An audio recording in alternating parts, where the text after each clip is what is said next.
start your video. There's 2 mics there for you. Don't touch the laptop.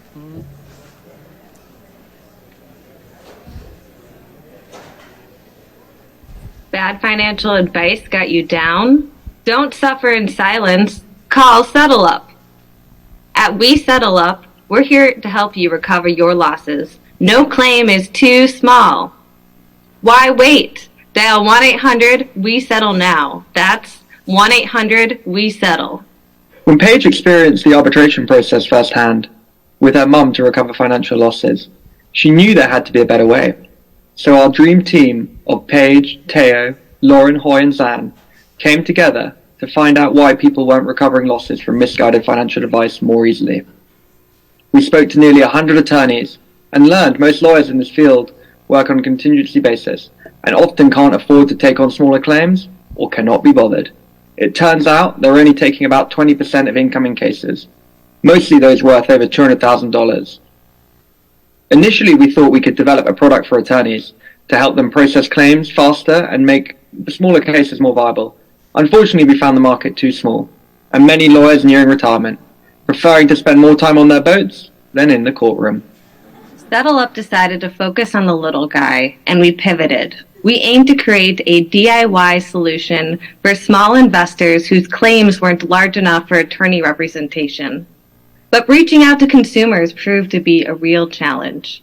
Despite our Reddit ads, billboards, and even planning our own financial literacy classes, we struggled to connect with our target audience.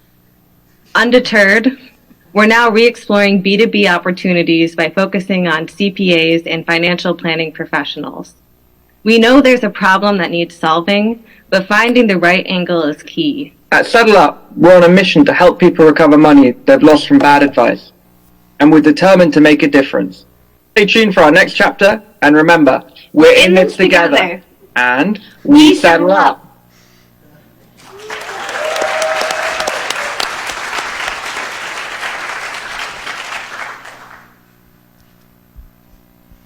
So SettleUp's story really starts about a decade ago, and it was when I was looking at some of the financial statements of my mom. This was kind of coming off the heels of a really challenging time. My father had passed away. She had been in the hospital for some time, and unfortunately, as I was looking over these documents, I realized that her financial advisor had given her some really misguided advice, and it had led to some pretty significant losses, with a huge impact on her life. And so I went through the process of finding an attorney. I navigated this legal process out there in terms of fighting against this misconduct, and fortunately, I was able to ultimately get a reward and settlement from this, but it really left me, with 2 questions that I just have been thinking about for the past several years. One being that there's so many more people out there that could be helped by this process, and 2, there's a much better and more efficient way for this process to be done. So introducing Lean Launchpad, I was really able to put together the dream team to work on this issue. I have a budding attorney, a regulator, a finance guy, and I have a fintech product manager, along with 2 great advisors in Lenny and Ajoy. So, super excited to be able to tackle this issue from many different perspectives. And, one thing that we instantly validated as we started this class is that, this problem is a lot bigger than my mom's story. And, we found that it's nearly 7% of all financial advisors have a misconduct record. Likely, there's more that's unreported. And really the size and scale of this is huge, estimated at $180 billion, affecting a lot of people. And remember, we're trying to help those who are the victim victims of financial misconduct. So the first people we spoke to were my former colleagues. We spoke to all the regulators we could, CFTC, FINRA, NFA, SEC, etc. But as we spoke with them, we realized two problems stood out pretty quickly when dealing with regulators. One, they were very tight-lipped and unwilling to divulge information to us about their internal systems, data, processes, etc. Second, they also didn't really have the budget to spend on this kind of product. We couldn't really view them as our primary customer because they weren't going to spend on anything we built for them. So despite there being a need for a product like this, the regulators were not going to be our customer. So the second group we looked at was, of course, the attorneys. For the attorneys, we had two primary groups we were looking at. We were looking at the defendants and the plaintiffs, those representing the defendants and those representing the plaintiffs, PIABA and SIFMA, respectively.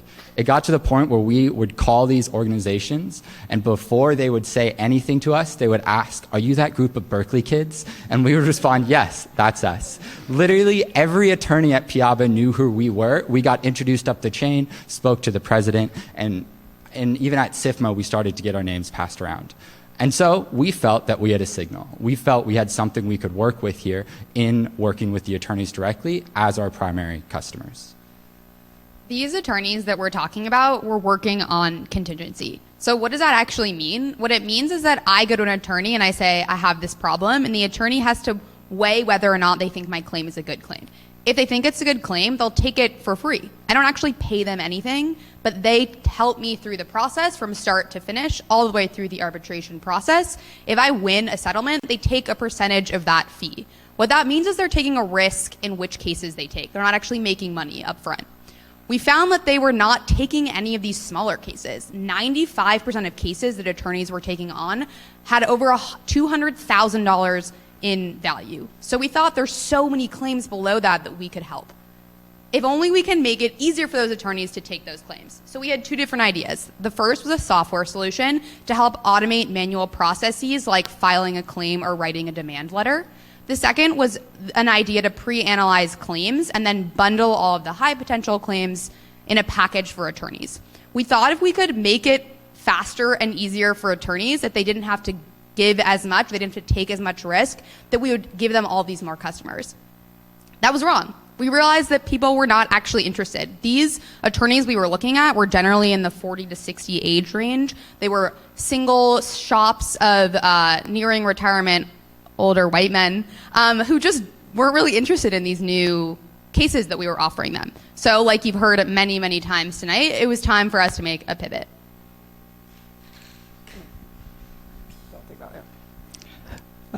So we decided to pivot. We got rid of the old farts and we thought, let's focus on the little guy. You know, the little guy, we can service them with a DIY solution where we take them through, we analyze the financial statements, we give them tools where they can do the case themselves. And we thought, wow, we've got a direct-to-consumer model. Let's go out there. Let's go find the little guy. So we went out there. We built a website. We did ChatGPT to generate blogs. We did a Reddit. We went to a Las Vegas FinTech conference. We even managed to get a free billboard, which had 400,000 views a week.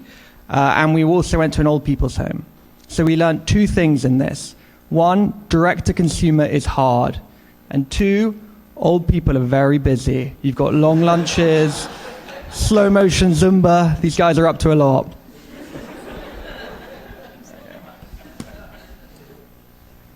So in one last-ditch effort, we decided to talk to the king of financial advisors, Rick Edelman. I'm not sure if you've heard his radio talk show. It's syndicated all throughout the U.S. He's written multiple books on personal investing. And in our conversation, he raised one important point, which was the importance of trust as the reason why individual investors were using financial advisors. That was one major reason why someone wanted to find and hire an investment advisor. But we realized that the whole time we were trying to witch hunt. We were trying to look for bad actors, and a lot of people felt that we weren't thinking about trust as the underlying reason why people were using investment advisors.